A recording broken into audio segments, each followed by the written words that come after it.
It's over for the BA13. In this garage, the joints are done. It's been sanded. Now we can move on to painting. So you saw me put on the composite tape and immediately apply another coat, since that's possible with composite tape. I let it dry, then applied a final coat. We could go crazy and skim coat the entire walls, but there's really no point. We're just in a garage. We have a cinder block wall that's just disgusting, so why bother skim coating when the rest isn't great either? Will this wall be covered later on? I don't think so. And now you're going to ask me, but why? Why? We have some hydro here and there. It's standard. Well, that's what I explained in the previous episode. My supplier didn't have any water-resistant BA13 with polystyrene. So I settled for standard BA13 plus polystyrene, which sits on 2 cm thick extruded polystyrene. So extruded polystyrene is rot-proof, water and air resistant, and rising damp isn't an issue, so we're good. This time I used water-resistant BA13 since I had some, plus it's insulated with spray foam and more. I reinstalled insulation, including polystyrene lining, and you might ask me, what's the point of insulating all this if the rest isn't insulated? Well, it's just anticipation. If one day the owner decides to renovate the garage and turn it into something else, at least this corner is insulated. Since the water heaters will be in front, we'll have the electrical panel right here, the manifolds, the water inlets, hot water, cold water, the eco-bubble system, the booster pump, the domestic hot water loop, so that's quite a few elements. And you can imagine that running electrical insulation between all these elements and a wall is complicated, right? And it's the same for painting. It's better to do it now rather than bother painting around the manifolds, the water inlets, and the different elements. It's a nightmare. Same with the electrical panel. It's easier to paint first, then install the panel instead of painting around it. So we've got some painting to do in this episode. Installing the garage sub-panel before the main panel, even though it's usually done the other way around. I'll explain why soon. We're installing the secondary electrical panel. I need electricity for the water heater, the hot water recirculation pump, and the hydrobule system, which all stop working without power. I can't get very far without it, so we're also going to install the electrical panel for all that, set up the lighting, the outlets, basically the whole thing. As I said, we're painting the garage, so we'll get the paint. And I might have something else to show you outside before we go get the paint. And if you happen to come across this episode and you're wondering what I'm talking about, well, I'm in a small house of about 50 square meters from the 80s, which was completely rotten, uninhabited for I don't know how long. So we're redoing everything, tearing everything down and rebuilding it all. It's as simple as that. So I created a playlist. The link is in the description along with all 6 previous episodes. You'll watch them and think, now I understand what they're saying. So, we're going to get the paint and then we'll come back to the site. Because now that everything is ready, it was cleaned. Did you see a little bit of cleaning? You must dust thoroughly before painting with a roller or airless. Let it settle, then we can paint. Alright, I'll take this opportunity to show you that I removed the control boxes for the gate that were on this panel. I took the opportunity to put up some BA13 with polystyrene insulation, and now that they're removed, well, obviously I'm taking them down. 2 grey conduits were filled with water and leaking everywhere, but it's not a big deal. I extended it with 40 mm conduit so I could connect it back into the 40 mm conduit. The 2 grey conduits went in there. It was packed with silicone, but it was still taking on water. Then I took the opportunity to make a hole, and I found my drain. We'll be able to put in some gutters, and it'll be perfect, but this isn't deep enough. I'd really like to redo everything, but I don't know if I'll have the courage and the time to do it. But anyway, the control boxes are here. We'll be able to paint this whole panel, and then put them back. So either up here, or over there, or in the corner here, we'll see. I think here is good. It won't interfere. We'll see about that. Here, the goal is to cut the sheath flush and reinstall a clean cable duct. I've marked everything for the wires, so now all that's left is to extend them. Gun in the right hand or the left hand, a piece of flexible tubing just to have a bit of length. When doing a ceiling, stretch your arm for extra reach. You could add another loop behind the spray pack. It might be a bit much, but you can easily stretch your arm here. So the spray gun is on my back. I have my backpack. So right now there's no paint inside. You need to add 4 to 7 puffs of paint, so that's definitely going to add some weight. But it's light enough, it's comfortable, the straps are well padded, you can fasten it at the chest, it's perfect. As I said, you can put it in the crate's middle or carry it one-handed, but it's best to carry it on your back, especially if you're working on scaffolding or in stairwells. Placing a paint can with an airless spray gun in a stairwell is tricky. People have knocked over or stepped in the paint can before, not just with airless sprayers. Even with a roller, people sometimes step in the paint can while backing up, not paying attention. Just like that, an accident happens. On scaffolding, it's not very wide. You have to bring up the airless sprayer, the paint can, and the extension. It's a nightmare. Here, you're completely safe and independent. It runs on battery. You put in your paint and you're ready to paint your facade on your scaffolding or paint your stairwell, your shutters outside. Here, you're independent. It's ideal. And the spray gun with the little swivel joint that turns in every direction, it's essential. So, we're ready to load up with paint and paint this little garage.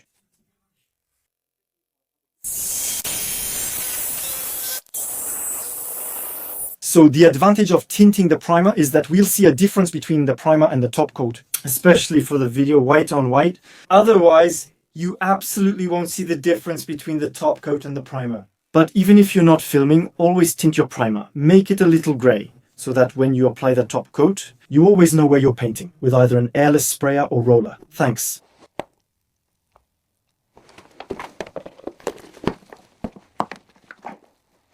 So, now that it's loaded with paint, of course I can turn it on right here. Ensure your battery is fully charged. 2 is better, especially if you have multiple walls to paint. Here we have the adjustment. That depends on your paint. It depends on the nozzle you're going to use. So, you make your adjustments here, you practice on a piece of cardboard, and once you've found the right setting for the paint and the nozzle, well, you can start painting. But before painting, you'll need to prime the machine. We're going to set it to a closed circuit, so turn the knob up. Now we're in a closed circuit. It will prime itself, and once it's primed, we can switch to spray mode.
I'll give you a quick room tour. I just finished the first satin coat, so that's the finishing coat. I'll apply the second one off camera. Because with white on white, you absolutely won't see any difference.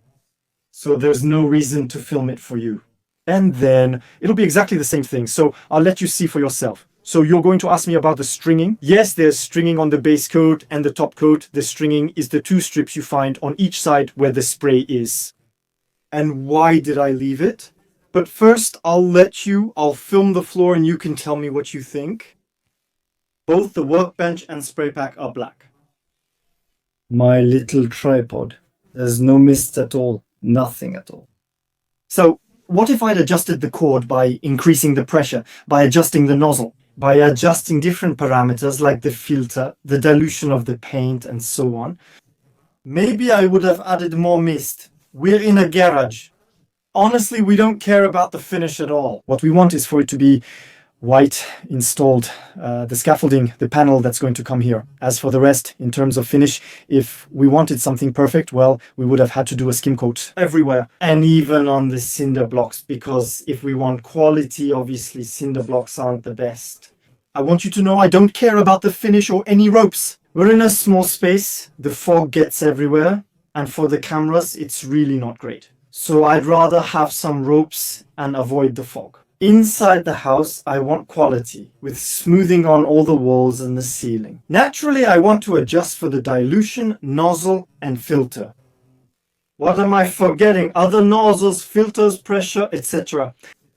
So, of course, I'll have more mist in the house, but the house is bigger.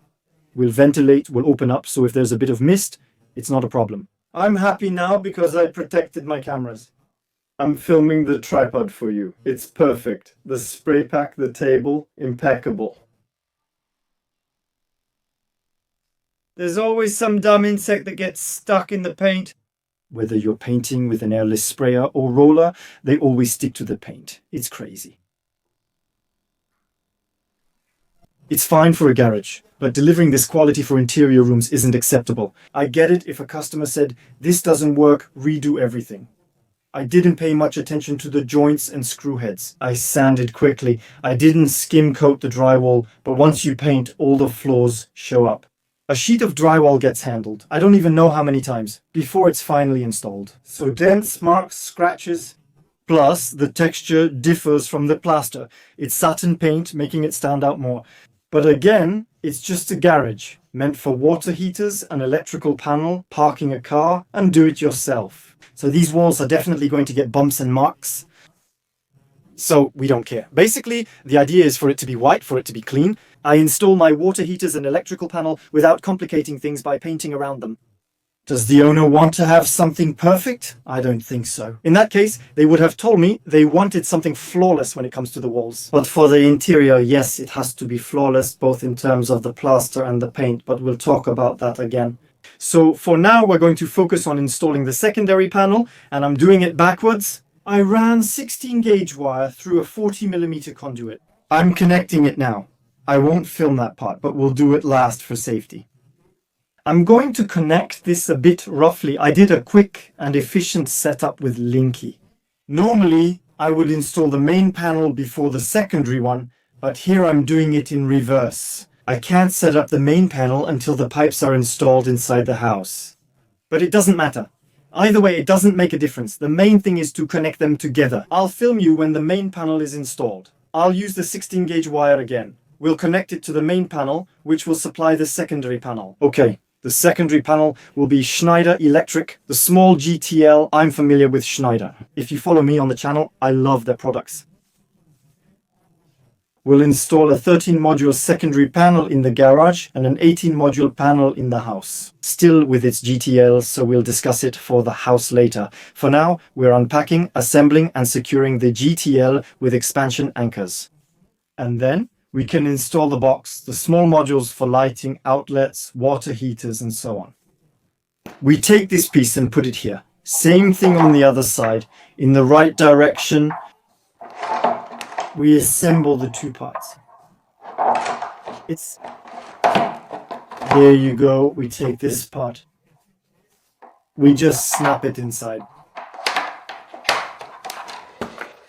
And we put the little covers on the sides. And that's it. All we have to do now is fix it to the wall by cutting, of course, the top or the bottom to get the right height.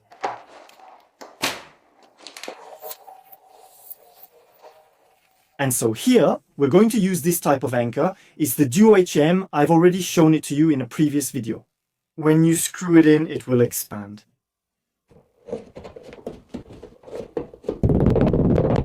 So the GTL, there we go, we place it here. I need to line it up with my markers. We're going to put a screw in this rail first. There we go. That's it.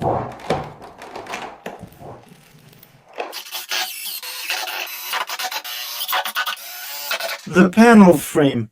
We attach it directly into the duct thanks to the little green tabs here, which we will lock, and then we snap it into the duct. There you go. So we're going to level it, of course. We turn.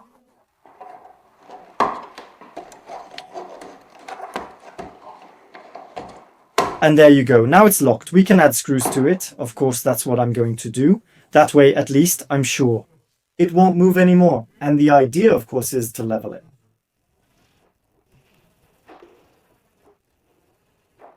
With the 4 screws, the panel can't come out anymore, even if we unscrew this, since the screws keep it in place. You see what I mean? It can't go up or down. Because a panel, even though it might not look like much, with all the modules inside, switches, circuit breakers, and so on, plus the conduits, the cables, well, it all adds up in weight. So the ride-ins, of course, you can just take them out. You can remove them all to properly run the conduits and cables and get everything in place. And then just work rail by rail. Once you've finished a row, well, you start your second row, you put your rail in, but you're not bothered by the modules above or below. There, we put this one back here. It's clipped in. And now we're going to install the distributors. I'm working on a 13 module panel.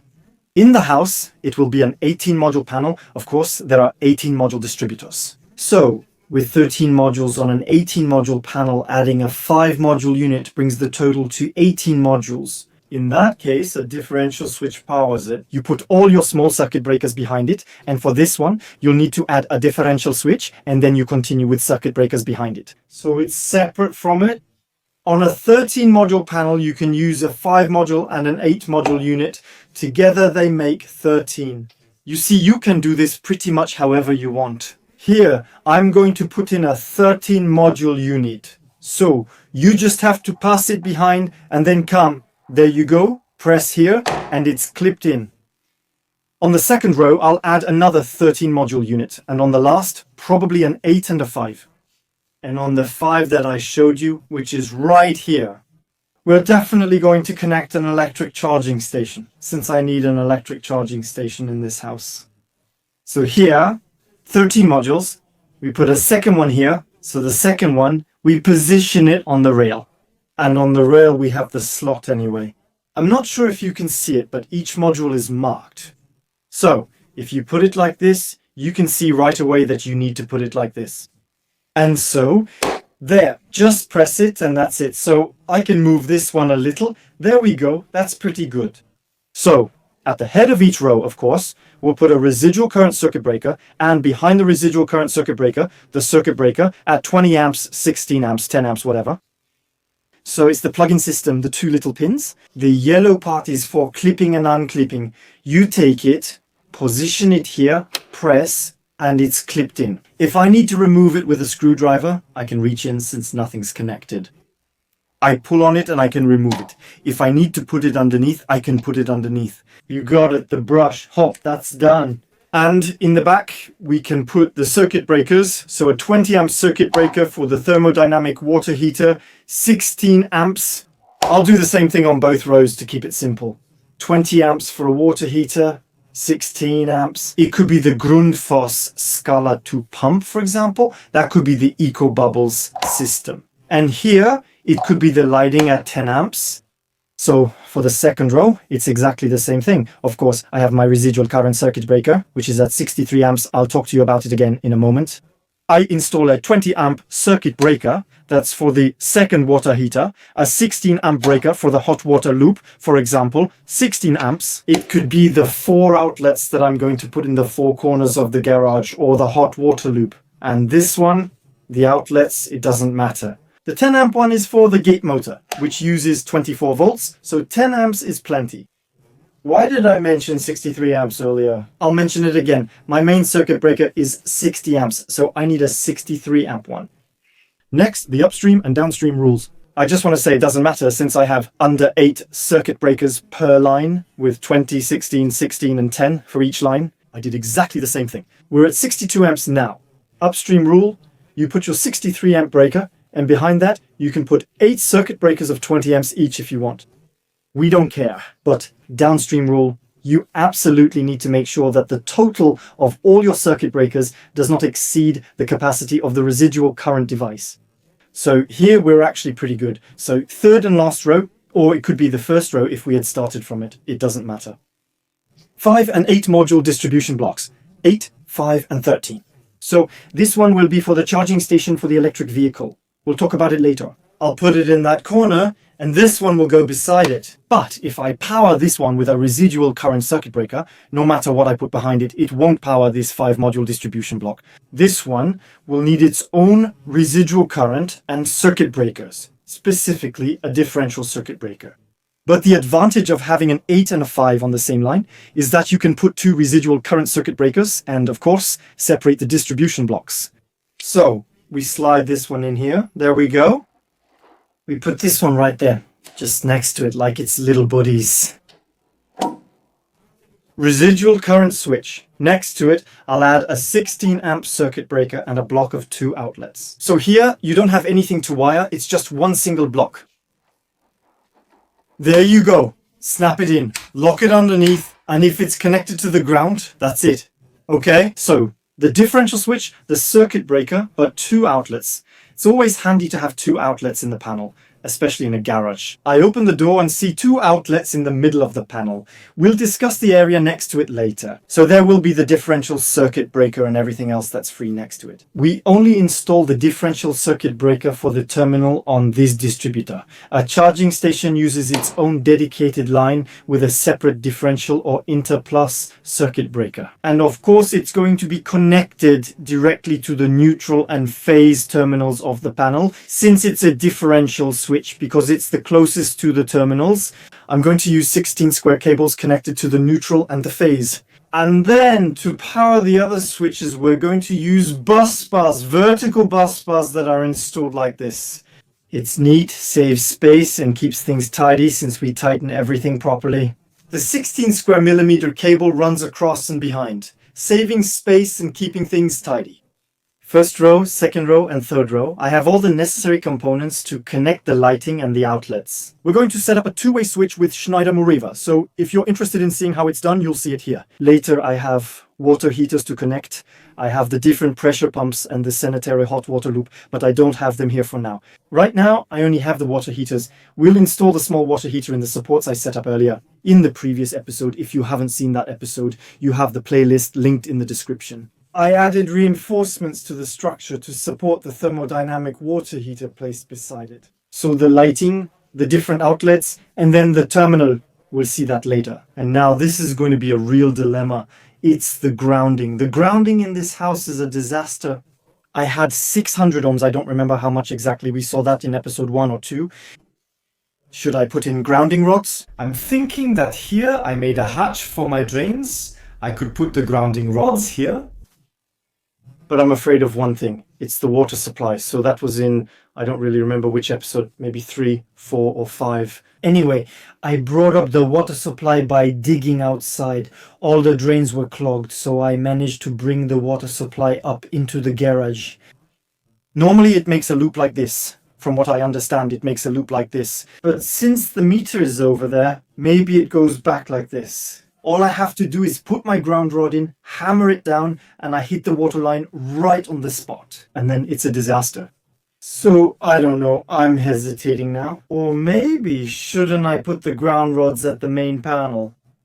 For someone, a hatch will have to be made under the closet to access it. But honestly, I want to put them there. But I have a doubt. Thinking if I ever hit the water supply, I'm telling you, it would be a disaster. I'm still unsure. For now, we're working on lighting, the two-way switch, bringing in water heaters, and continuing with the small panel.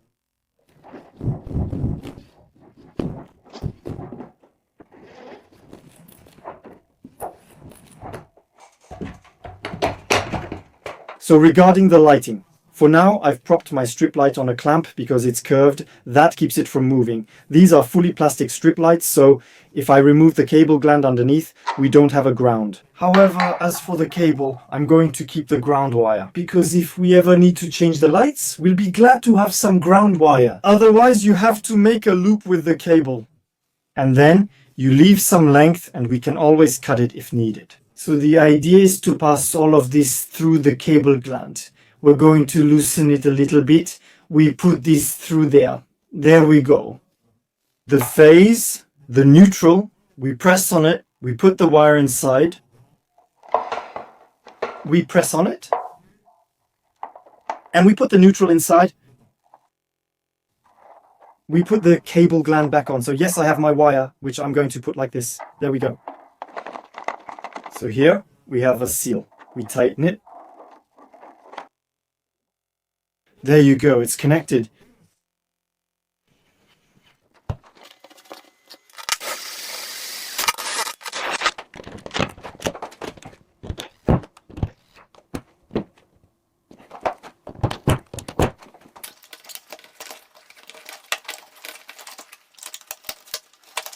So we ran wires through the ducts, 2 purple wires that go to the other switch.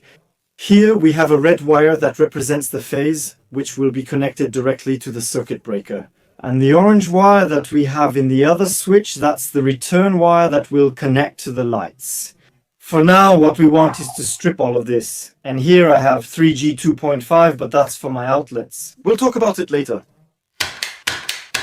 So, behind my switch, I have the red terminal with the letter L. That's the phase. So I take my red wire and connect it to it, like this. And then, just like with the other switch, we're simply going to take the 2 purple wires, terminal 1, terminal 2, and sew them. So I'll try to position myself like this so you can see them. So they make a shuttle with the other switch. So we have the phase in red purple wire, terminal 1 purple wire, terminal 2. We're going to do exactly the same thing for the other switch, except that for the phase, instead of red, it will be orange. And linked to the other one's lights. So now we turn all of this over. There's space, it's deep. We press while positioning ourselves in the right spot, of course. If you need to remove it, you pinch both sides and you can take it out. We're going to put on the protection, the little cover that fits well, and now we're going to see its friend.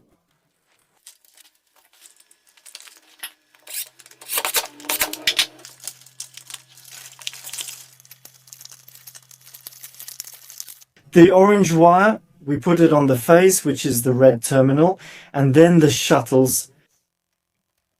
Terminal 1 terminal and terminal 2.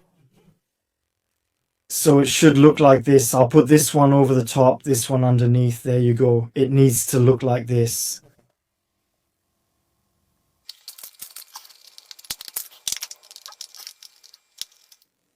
And the little cover. There we go. And now we're going to tackle the panel, all right? In the GTL, I'll eventually install a junction box for everything. But for now, just for the video. Well, you see, because in the little box, we won't see much. So here we have the 3 neutrals, the 3 phases, and the 3 grounds for the lights. So these are the LED strips. We're going to connect the neutrals and the phases. We won't touch the grounds because I don't have anything to connect there. Everything is made of plastic. There we go, that's done. We do the same operation for the phase. So here I just connected the 3 phases and the 3 neutrals of the lights. Since I have 3, if you have 4, 5 or 10, you'll need to connect them all. Here I have a neutral wire. This neutral is the one coming from the circuit breaker, so I connect it to the neutral. The orange wire here, that's the return from the switch. So from the second 2-way switch, there we go. We strip it and I connect it with the phases. So that gives us the phases, the return. The neutrals with the neutral that leaves from the circuit breaker. And so I have a red wire that comes from the first 2-way switch. That one, we're going to connect it with the neutral from the circuit breaker. So I'll connect it to the circuit breaker. So all we have left to do is connect the phase and the neutral under the 10 amp circuit breaker. The red wire, the phase, comes from the first 2-way switch, so I'll connect it. There we go. Under the phase terminal of the circuit breaker, which is on the right, and the neutral under the neutral terminal, represented in blue. So under the circuit breaker. Quickly connect the residual current device to supply 10 amps to the circuit breaker. So for the light strips and the 2-way switches, there we go. It works. If I trip the breaker and turn it back on, it works. So I'll be happy to get rid of this light strip. What about the dangling cables? What's he saying? The 2-way switch? Everything seems to be working. French subtitles. There we go. Perfect. Let's go check the other one over there. Well, that works too. So here we just created a back and forth switch, Sue, with the Schneider Muriva. It's pretty simple to do, nothing complicated. The most annoying part is running the wires through the ducts. 6,000 lumens per strip, 18,000 in total since I have 3, at 4,000 Kelvin plus the white walls. I feel like I'm in a psychiatric hospital, but at least it's bright. I still need to install the outlets, nothing hard. Live neutral ground, I'll record it for you and figure out the other outlets later. I'm not rushing to install them now. What I really want is to secure the water heater, bring in the thermodynamic water heater, and see how much cable length I need. Be sure to install a proper junction box. Label what's on this wall and what I brought in. For now, keep it in the GTL. I need to put a small box and label it as lighting and the 2-way switches. It's important to label everything, because if someone works on this one day, at least they'll know what it is. Before plugging in the socket, first, let's strip the wire. This is handy. It's a wire from Nexans. I'll put the link in the description for you. But it's pretty handy. There we go. And whatever sticks out, well, we cut it off.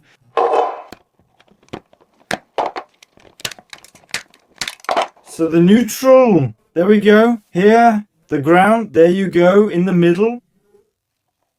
And this one, we're going to pass it underneath, and the phase here from behind, this is how it looks. We just need to lift and move it over. There we go, clip it in and put on the little cover that fits. And there you go. We have the little cover to protect the socket. It's super easy to connect. 3 wires. And we can move on to the next one. The neutral, there we go. We put it there. The ground always in the middle. The phase, there we go. There we go. It's clipped in. If I need to remove it, we press and put it back. We can also reverse it. Socket on top, ground below. But you can imagine that if you plug something in, it's either going to press on the switch or even get in the way if you need to press it. It's best to put the socket underneath, but you can also add another if needed. We'll use the 16 amp circuit breaker to connect the sockets. The phase red wire on the right, and the neutral wire, we'll put it on the left terminal. Anyway, you can't go wrong. It's blue in color. And there you go. So, of course, you can plug the sockets into each other, but at least I have my power supply for the garage door outlet and power supply for the garden side door outlet. I can now use the garden side outlets to power other devices and power other outlets on the garage door side. It's more convenient that way. So now we can put it back and see if it works. We'll do a test with her. One PEC it works, and then the other one we'll go check. Well, everything's perfect. I'm going to install the small water heater. I've marked where I need to drill. I put a reinforcement behind it, so it's level, of course. We pre-drill, that's good. So now we can put the water heater on top. And then I'll tighten it by hand or with the angle driver if it fits. And now the little water heater. There we go. Perfect. Now let's move it more to the left, more to the right. Well, not by much, but we can move it a little bit. But it's really good there. I left some space on the side. Perfect. I lay scraps of plasterboard and polystyrene on the floor to help it slide, otherwise the dirt would get everywhere. So this is the Terramort Aeromax 6 CA thermodynamic water heater with a domestic hot water loop, with the small one that's right here, so we'll talk about it again later. I think I'll leave the cape on for now, because we're going to stop here for this video. I'll make my 6-gauge connection show you, then stop here since I have to go. I have an appointment. And I won't even be late, so we'll see that in the next video. We still need to finish the installations, set up accounts and more. We'll find out soon. Thanks. It's a thermodynamic water heater. I'm out of breath and fed up. Little rascal, here we go again. So of course, I neatly attach the 16 squares in the duct. Connect the blue neutral wire to the neutral terminal block and the brown phase wire to the phase terminal block. And the ground wire goes up to the ground terminal block, but we'll see that later when we've installed the ground rods. A cable end. We cut off the excess. Okay. So for example, we'll put this one here. That'll be great. We can put it at the top. You can put it wherever you want. The idea is still to keep a bit of length so it makes a loop so it doesn't break completely. You see what I mean? So now we're going to do the phase wire. So we do the same thing for the phase wire. There we go. The little cable tip that fits perfectly.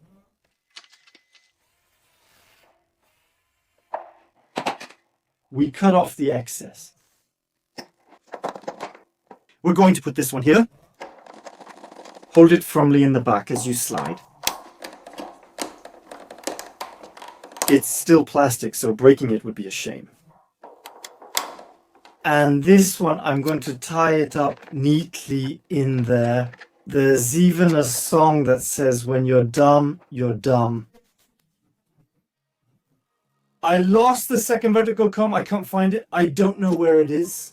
You always need more equipment than expected on site. I assumed 2 vertical combs in the box would suffice. Well, no, I don't know what I did with it. It's dramatic.